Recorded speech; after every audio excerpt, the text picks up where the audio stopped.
Okay, this is a shout out to Philip Boyd because I mean this guy's fantastic in the haves and the have-nots. He's one of my favorite cast members to tweet back and forth with on and off in terms of when the haves and the have-nots is on the air and also when it's not, when it's on hiatus, because one fantastic actor, one fantastic guy. Shout out to Philip Boyd. Now, this is a video I promised to make for quite some time now, and honestly I actually pre-recorded a video last week, but that video itself was about 30 minutes long because there was so much to talk about. So this is the condensed version.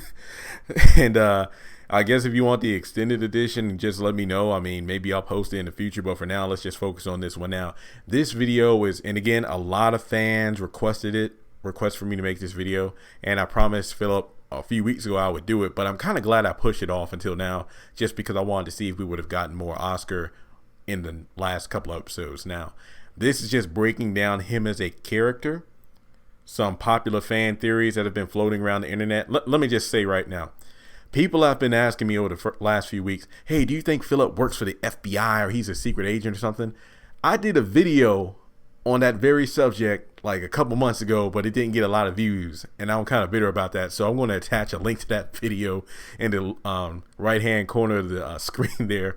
If you just hover your mouse, it'll be in the suggested video. So I was kind of taken aback by that, but maybe it's from the newer fans of my channel who haven't explored the playlist yet. But anyway, let's kind of start off at the beginning. I mean, obviously I want to, and this is again kind of like poking fun at myself, but also about how the writing of the haves and the have-nots is pretty good. Remember when Oscar was first introduced, he was the guy sitting at the bar where Candace and Landon were always hanging out in the Serena Hotel.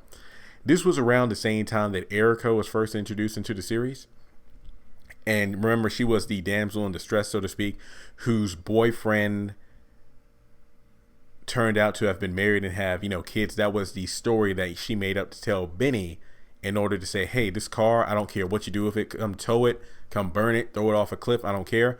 Then it ended up that Benny bought the car for a couple $100, and then we later found out that again it was a story that was made up because Erica was Candace's partner in crime, and she bought the car for Hannah, but she knew that Hannah wouldn't accept the car. So long story short, she set up the arrangement to have Benny get the car because she knew the car would eventually go to Hannah, and then he crashed the car into Quincy's car outside the strip club. So that's the end of that. And around that time, remember, this was the time when I was doing blogs. I wasn't doing videos. I remember talking about a theory about, hey, what if the man at the bar, Oscar, what if he was the guy that Erica was waiting for, but it turns out he's married, has kids and everything, he's trying to seduce Candace. We later found out that wasn't the case, though. There was no connection to them whatsoever. So then we have, of course, Candace being skeptical of some guy who wants to have sex with her, because it wasn't that he wasn't a good looking guy or anything like that. It was the fact that she just had this weird vibe off of him, which is strange because you can, and she was right, but which is strange because you compare that to the vibe she had off Charles, not in episode 100, but episode 99, when, she meets his kids, tells him to come over to her room, and then she's all, wait, Secret Service, why are they letting your kids just open the door to a hotel room? Wait, Charles, why are you so serious all of a sudden? And then she has sex with him again. Turns out her feeling was right. That just goes to show. Same thing with David and Erica, but I'll get to that later. It's just a thing that these characters in the show don't do. They need to follow their gut instinct because 9 times out of 10, they're usually right. Now, of course, we move forward where Candace eventually has sex with Oscar. Those two get together, so to speak. And let me just take a side note to just mention that if everything didn't play out the way it did in terms of Oscar being, I wouldn't even say a con artist, but an asset recovery specialist, I believe that's his official title. I mean, the fact that he did that, and then the fact that Candace is so smart and she has her own way of doing things, that they work together, they can almost be an unbeatable team. And seeing them together was great because literally that was one of the first times I remember seeing Candace generally happy. I mean, yeah, she was happy when she got the $100,000 and the 7.4 from Jim Cryer and bought the house and everything. But the fact that if you take away the money and everything, she was literally smiling. She had this glow about her. This is pre-pregnancy Tinker Sumner. This is season 3 of the Haves and Have-Nots, if I'm not mistaken. So just seeing her that happy was just fantastic to see. Okay, so we get to the point, they're in a unofficial relationship, so to speak. They're getting close, put it that way. And then the fact that Candace is actually opening up to a man instead of, blackmailing him, because to Candace, this was too good to be true. This was somebody who was generally caring about her, who wanted to cuddle, to comfort her rather than to have sex. And they eventually get to the point where Oscar helps out Candace by, transferring money to her account so she can get custody of her child, which turned out to be the icing on the cake to allow Candace to drop her guard enough so Oscar can do his thing and get the money that she extorted back from Jim Cryer. So that was the end of that. Okay. This isn't a criticism, but this was just a question. I remember tweeting Philip about this when it originally happened. Remember when Oscar sent all those flowers to Candace about maybe a few hours after he left that morning to go back to New York for a business trip? And then it turned out Candace found out that her money was gone and then deduced that it was Oscar. And then he ended up turning the plane around to go back. Because I asked Philip, I was like, why would Oscar go back? Because literally his job was done. He got the money that was extorted. He returned it to David, who then promptly gave it over to Jim. Why would you go back? I remember he tweeted me, he said, just playing the part, which is true. He's playing the game. But my thing is, if I heard a, angry black woman on the phone like that, the last thing I would want to do is go back to her house. And then it turned out that was the bad move because Candace literally had a knife waiting for him as soon as he got through the door. Luckily enough, he was able to fend her off until Quincy just jumped out of nowhere, threw Oscar down and punched him. Next thing you know, Oscar scooted out of there. And then later on, David asked like, what happened? Oh, it was the job. But, I'm glad he made it out of there. But I'm just, why would you go back though? Especially when you did what she's saying you did. So, I mean, Oscar's been in this job for a while now, but I'm just wondering how many black women he's dealt with. Because again, if he knew from experience, the last thing you want to do is remember when they left, it was almost like, oh, honey, sweetie, oh, I love you. I forgot they said I love you, but more like, I care about you, that kind of stuff. It's like, oh, okay, I'll see you later on your business trip. When your business trip is over, okay, bye. You send her the flowers, everything's good. But as soon as she gets on the phone, mother, where my money at? That kind of stuff. Better have my money. It's like when I hear a voice like that, the last thing I want to do is immediately turn things around and then go back, especially about any kind of cops or anything. So that was my only head scratching moment with Oscar as a character. But hey, he eventually became more involved with the story, so I do appreciate that. So then after that, we had Oscar kind of like, how Batman has like, Oracle, pretty much the person that's in the computer while he's out in the field. That's what Oscar became for David. Hence why he was able to, reroute the phone calls from Benny's Towing to other towing venues. That way their business is going to fail. Until Mama Rose, of course, stepped in and said, turn the phones back on. So Oscar kind of played like, a tech expert with all the connections because, that's what he does. And also, he kind of stepped up a notch when, David moved out to, didn't move out, more like the house was burned up. So he had like, what did he say, like an apartment space or whatever that he had hidden from Veronica. So if anything ever happened, he would have some place to go. And then he told Oscar about Erica. Oscar was just, hey, look, you're smiling and whatnot. It's like you seem happy. You met somebody. But then, David says a few things about Erica, but also just like some gut feeling about it. And Oscar even said multiple times, hey, if you have a feeling like that in your gut, there's usually a reason why. You need me to do some digging. And I'm pretty sure if David allowed Oscar to do a little bit of digging, he would find out the truth about Erica in regards to her connections and what she does to men. And also kind of backtracking, just to point out how awesome Oscar is at his job. It was the episode where Erica meets Oscar, tries to hit on him a few times at the bar, if I'm not mistaken. It was at some other hotel while she was trying to work on a mark herself. And next thing you know, Candace asked her, to track him down. And then if I'm not mistaken, she got the bellhop to put like a phone or device in Oscar's car to track it. And then Candace followed him. And then the fact that he literally set it all up in terms of, hey, I just have like a false family that I have in town. So whenever I go over, it makes it seem like that's my home, that's my family, when I feel like somebody's tracking me. So again, that was very impressive because again, this guy is a pro at what he does. All right, so we talked about how Oscar was initially introduced into the series, how he was brought in by David to get the money back for Jim. Then we move forward with him helping out David, almost like tech support or any kind of, hey, I need you to do this for me. Hey, man, I got you, so I'm going to figure it out. And then, of course, almost being like a buddy in terms of, okay, you're seeing somebody, David, I'm happy for you, but, be careful. And then also the episode where we saw him talking to David in Jim Cryer's, campaign office, or, back when the campaign was still going on. I thought it was funny. It was the episode where Veronica shows up with the Maggie Day wig. And we learned that Oscar's name is actually Brandon. So that was pretty cool because, again, you find out he had the whole false family thing, but also a fake name. So that was pretty good.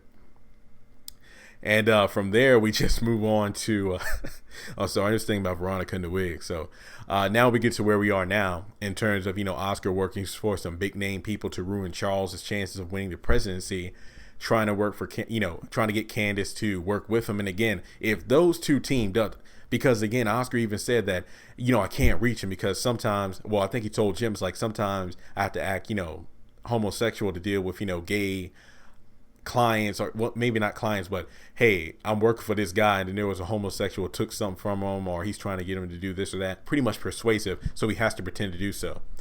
But Charles isn't, so Candace could be like the feminine force in order to help Oscar. And again, it's almost like if Veronica, if Candace actually learned from Veronica, or if she teamed up with Oscar, there's so many possible character combinations in this show that would lead to unbeatable, pretty much an untouchable force. But in any case, I did like the part where Oscar swindled Candace, or more like, she I guess you could say outplayed her with the $250,000, the fake money in the bag. That was great. I loved how he did that because he knew Candace.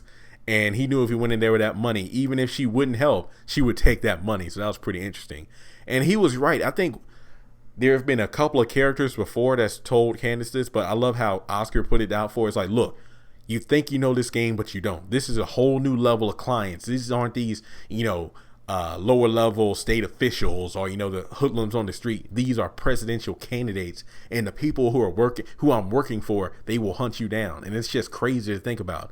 So I'm just thinking about how Oscar went from, of course, somebody who got the money back from Candace, who extorted from Jim, and then Oscar in his own way introduced the haves and the have-nots to a whole nother playing field in terms of, the stakes are higher than they ever been before. And, that's been, a form of controversy somewhat to some fans, because I kind of agree that things are getting a bit too outrageous because there's so many unresolved plot points and issues from previous seasons to jump from, hey, Candace Young is, trying to blackmail a federal judge who's trying to go for governor, all the way to somebody who's at the, almost at the finish line of winning the White House. It does seem a bit ridiculous, I will admit, but the way things played out in episode 100 when Charles turned into Chucky, that really changed my mind on that. I was just like, oh my God, it felt so delicious to see Candace in a position like that. Pretty much to see Candace Young in the same position that she puts all the men she's blackmailed. But again, I'll talk about that in another video, which I believe I already did one, but still. Just Oscar in general, the fact that Charles knows all about Brandon or Oscar, somebody's hired him to get something on me.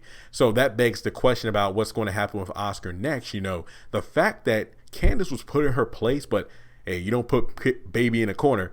I don't feel she's one of those, I guess you could say, submissive women like all the other ones that Charles has dealt with, because I don't feel like, oh no, he's threatened me to be arrested, and oh, he's the one in the power chair, I guess I'll have sex with him whenever he wants to.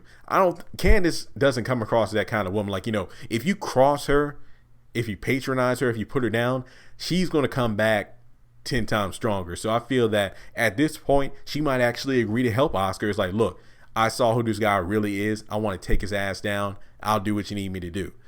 I feel like that might actually happen. So again, that's kind of a pseudo theory about what will happen with Oscar's character next.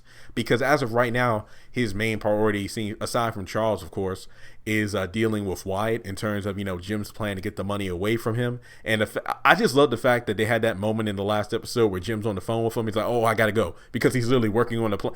He's almost like a Veronica. There are so many characters in this show I love because it's like they're never not doing something. Even when they're just standing around, there's a plan in motion, or they're working on 3 different things at once. So Oscar is like a multi-talent. He's a multi-talent. So, well, I'm already almost 15 minutes in, and I've covered a lot of ground because, again, that last video was about 30 minutes long, so I've really tried to cut it down. So, in terms of Oscar as a character, love the guy. Just like Maggie Day, it's good to see like a character who was more like a recurring character have more like a main role now. And I just can't wait to see what's going to happen next. So with that being said, Philip Boyd, I know you're watching this video because, again, you're one of my favorite haves and have not cast members to tweet with because you always support me, whether it's like a retweet of a blog or favorite it or something. I know you're there. So I do hope this video was a good reflection of Oscar as a character. And all the fans out there that requested this video, I hope you enjoyed it because, again, I'm still fishing through my comment section on videos. And I know there are a lot of different videos that a lot of people want to see. So trust and believe I do have a list. So I'm checking it off one at a time. So in the comment section below, just kind of expound on the video. What did you think, or excuse me, what do you think of Oscar as a character? What do you like or dislike about him? What do you want him to do next? Do you think him and Candace will actually team up to take down Charles? Because, again, the fact that Candace was put in her place, that lets me know she's about to knock Charles out the power chair, so to speak. I can really see that happening. Oh, and just to kind of end the video, there is one thing I didn't like about not Oscar himself, but what Jim Cryer did. He was talking with David right after speaking with Mama Rose at the Malone restaurant. And he has Oscar trying to find Warlock before Mama Rose. And he was telling David, wait, can we trust this guy? He's like, oh, I think so. David, I need you to know. And he's like, oh, yeah. And then he said, okay, is there anything we got on him? Like, well, he was out on parole, but the parole's over. And David's like, okay, fine, I'll try to find something on him. So that just lets me know that if things don't go well for Jim, maybe when it comes to Wyatt or Warlock, he'll try to, get rid of Oscar. And that really pisses me off because that's David's connection. So it's just like David could potentially be ruining one of his greatest connections just because Jim is getting screwed over. And remember, David told Candace way back at the Serena Hotel that the difference between me and Jim is that I don't act out on my emotions. So that is really something that's ticking me off because that's a potential way for Oscar to, be off the scene if Jim Cryer gets pissed off and he wants to lock him up again. So I just say that Oscar, I hope, you keep your guard up because it was an interesting way of figuring out more about your background in terms of you used to be a Candace, so to speak, in terms of using your abilities for, your own self-purpose. And that's what got you locked up the first time. Then when you got on parole, you turned your life around. So in a way, he's almost like a male version of Candace because I've said it before where I feel that Justin, the crooked cop, is the representation of who Jeffrey could have become if he never came out of the closet. And then I think in a way that Oscar is the male version of Candace. But if she turned her life around and used her abilities for good, so to speak, not to say that Oscar is completely a bad character. That's not really it. It's just that he's using his abilities for specific clientele in order to help them out because that's what he does. Almost like if I believe Hannah said it multiple times, little girl, if you took the tenacity you use to swindle people and blackmail and have sex for money, and focus that energy into law school, you could be one of the best lawyers in the entire country. And again, when it comes to lawyers, you get clientele. Some are guilty, some are not guilty, but they want to get the best lawyer to get out of the situation. I feel that Oscar is a similar kind of character in terms of he's helping people who's had their, possessions unrightfully taken from them, and he tries to get them back. Or in this case, he's trying to, I guess you could say corrupt a potential presidential candidate. So with that being said, that's my 2 cents on who Oscar Brandon is as a character. I'm still going to call him Oscar. So again, I hope you all enjoyed the video. And again, let me know your thoughts in the comment section below.